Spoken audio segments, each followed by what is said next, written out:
What can be done to help the police around the country during this time of upheaval and crisis? We're going to talk about that on today's Hot Zone. This is the Hot Zone. Engaging with the news in a whole new way, international war correspondent Chuck Holton brings insight into areas of crisis and lets you help those affected. Hey folks, Chuck Holton here. Thanks for watching the Hot Zone. I have been watching police under siege across the country for years now, and it's just getting progressively worse. A few years ago, I went out and made a documentary about the effect that was having on cops across the country. Joe Collins is a husband and father of two boys who lives in Blacksburg, Virginia. He's a veteran of both the Marines and the U.S. Army, and he's seen plenty of combat. Our fire team and our vehicle was hit 11 times by IEDs. Our company was hit approximately 150 times, and we found probably the same amount of that. When Joe returned from Iraq, he felt like law enforcement was one place where he could continue to serve. Obviously, you have a lot of veterans coming back. They're getting out of the military, and they're looking for something with that same type brotherhood. He loved the 14 years he spent as a cop, but he says police work is becoming increasingly dangerous. It's getting worse. It's getting worse. That means it's getting more dangerous for the men in brown and blue and whatever uniform they wear. Police work has always been a tough job, and no one says cops are perfect. But violence against law enforcement is rising. So far in 2016, officer deaths by shooting are up 300% from the previous year, with a marked increase in ambush-style attacks. In February, policewoman Ashley Gwindon was murdered responding to a domestic disturbance in Virginia. It was her first day on the job. She was the 10th officer to die in the line of duty in February. Police often have to make split-second decisions, and with cell phones and surveillance cameras everywhere, many cops today fear their next call could end up as a viral video, possibly ending their career or even their life. Mike Cowan is a SWAT officer in Mississippi.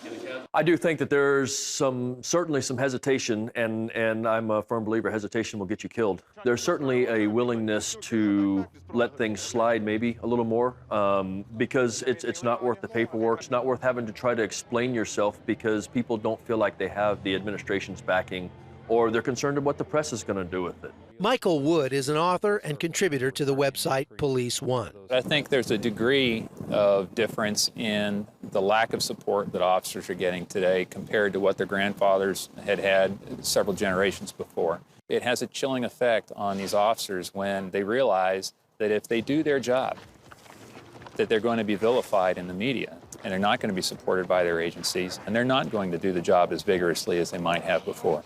When you talk about some of these big nationwide events and all the press that they've gotten, one of the things that seems to get lost on the media is that these guys were criminals and they were resisting law enforcement. I would venture to say that the large percentage of law enforcement as a whole across the nation has that very feeling. I think they're very frustrated. I think the trust from their government, the trust from their own chain of command, they've got to wonder if it's there. With violence rising, tactics and equipment which were developed by the military are now being used to make policing safer in the face of rising violence.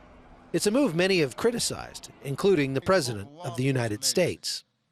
You know, we've seen how militarized gear can sometimes give people a feeling like there's an occupying force as opposed to a force that's part of the community that's protecting them and serving them. Can alienate and intimidate local residents and send the wrong message. Crime has gotten worse. We need the tools, law enforcement needs the tools to be able to handle those situations. Police deaths in the line of duty have declined since the 1970s when they hit their peak by about a third, but that doesn't necessarily tell the whole story. Battlefield technologies developed in Iraq and Afghanistan have trickled down to police departments across the country, and that means that an officer who's involved in a shooting has a much better chance today of survival and a much lower chance of ending up on a memorial like this one. While cops are being subjected to increasing restrictions, they're also being asked to carry out a wider range of duties than in the past. We want him to be an enforcer of the law. We want him to be an attorney. We want him to be a marriage counselor. We want him to be a peer counselor. We want him to be a father figure for somebody. We want him to be able to tell directions at the same time that we want him to be able to shoot somebody and keep them from killing your family. Our job is to enforce the law. If you don't like the way the laws are, vote in somebody different and get the laws changed and do it the legal way. Let our officers do their job, for crying out loud. Start respecting the people that provide you the safety and security in your home at night. But one of the people I interviewed for that was my friend Mike Wood. Mike is a writer for Police One and has a lot of history in writing about these topics. So I'm going to interview Mike on the podcast today. Mike, thanks for being with us. Thanks, Chuck. I appreciate the chance to talk with your audience. So I remember being out there in Sacramento, I think, talking to you several years ago and saying, you know, it's so bad right now. This was under the Obama administration. The cops are under attack and they're not getting help from city leaders. They're getting thrown under the bus by their leadership. And you said, actually, it's not as bad as it was back in the 1960s or whatever. Do you remember that conversation? And if you do, how does that compare to where we are right now? Well, I guess it proves the adage that it can always get worse, right? Yeah. And so here we are. And I do think that there are remarkable similarities between what we're going through now and that era of the late 60s, early 70s. I've been speaking about that a lot lately, and we're deep in the heart of it right now. So go back and for the people who didn't see that, talk a little bit about how bad it was back then and why, and what are the similarities with what we're seeing right now? Well, let me ask you this. If we take a look at today's culture and climate right now, we've got a lot of different things at play. We've got surging violent crime in all of our major urban areas. We've got violent attacks against police officers. We have rampant political violence in our streets, a president that does not have the support of a large part of our population, got an opioid crisis, a drug crisis, a mental health crisis. We just finished unpopular war overseas, social revolution, cultural revolution. What does that sound like? Well, to me, it sounds like what we're going through right now, but it also sounds exactly like what we experienced in the 1960s, late 1960s, early 1970s. Yeah, Woodstock. And so Vietnam, this cycle, and everything like that. And just throw a global pandemic in on top for good measure. Sure, absolutely. So, you know, this cycle has turned again, right? The wheel has turned once more, and here we are dealing with the same types of things and the same groups. The groups that were responsible for all that political violence and the political insurrection of the late 60s, early 70s, all had their foundation in socialist Marxist theory. And here we are dealing with the same stuff again. In fact, many of the same players even, sometimes the same groups and the same people, but other times the faces have changed, but the message and the intent is the same. Yeah, so the people who were out setting fire to dumpsters in the 1960s are now walking the halls of power in Washington, D.C., or sitting in city or state governments around the country.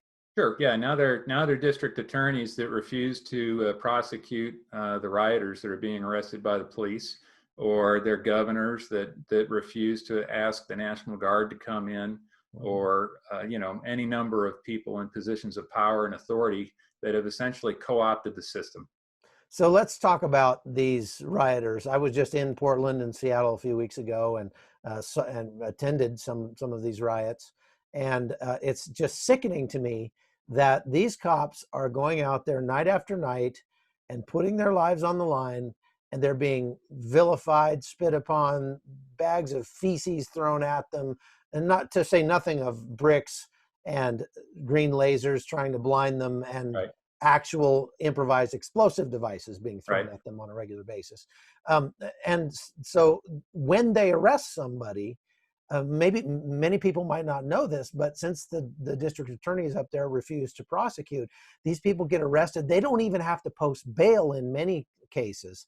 They literally go to the jail and get set free, and they're back on the streets doing it again the next night. Some of these people have been arrested 4, 5, 6 times for felony riot. These people are committing felonies left and right, and with absolutely no recourse. They're not being punished whatsoever. And so, Mike, what does that do to the morale? I mean, it's a dumb question, but what would you say is going through the minds of these cops right now that are on the street being sent out there to do this every night? Well, it's, having talked with them, I know that there is a sense of anger, there's a sense of frustration, there's a sense of futility. Our police officers are out there doing a very, very dangerous job right now to try to protect the citizens of our communities. And for what?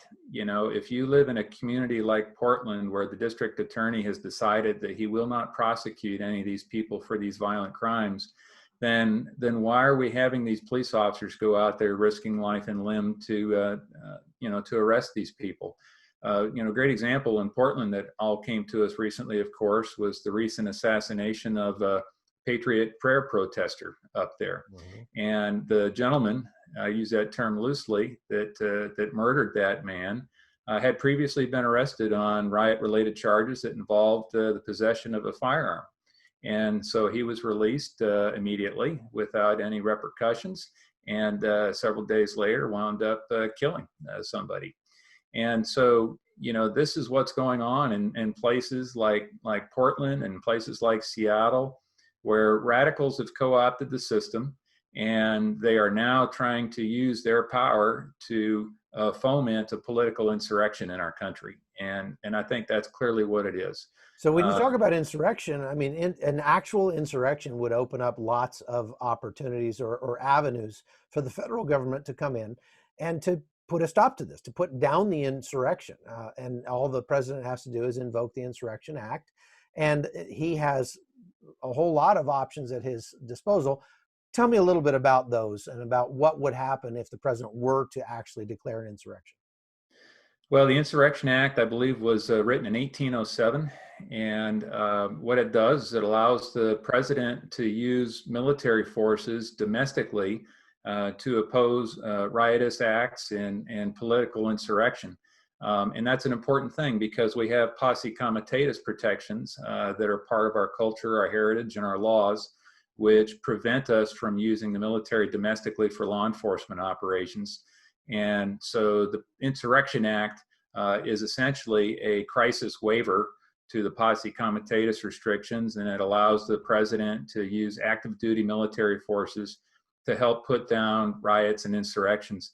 And we've seen that used as recently as the 1960s, that era that we talked about previously. The president invoked that to suppress insurrections in Detroit, for example, the riots there. Active duty Army was called in when the National Guard was insufficient to quell the damage and destruction and violence in Detroit in the 1967 race riots there. The president used the Insurrection Act to be actually able to call up airborne paratroopers from the active duty Army to go in and support the local authorities there, as well as the National Guard, to try to restore order in that community. So that is not without precedent then. Absolutely it has not. been done before. And the only problem is that from a political standpoint, it would be political suicide for the Republicans, I think, to call in the 82nd Airborne and have them violently put down these Antifa rioters, as much as satisfying as it would be to see that happen. That from a political standpoint, especially because the city leadership and state leadership in Portland and Seattle don't support that, it would be essentially like taking over a hostile country. It'd be like going into Afghanistan, and it would require probably 10,000 troops or something with all this. It would, and I think that, we have other options to exhaust before we start talking about an activation of the Insurrection Act, right? So like what? Well, that's all we've got for today, folks. Come back again day after tomorrow for the second half of this great interview with Mike Wood. Absolutely amazing stuff. He's got even more good stuff coming up on Friday. Check it out. The Hot Zone is produced by Amy Holton and Livefire Media. Copyright 2019.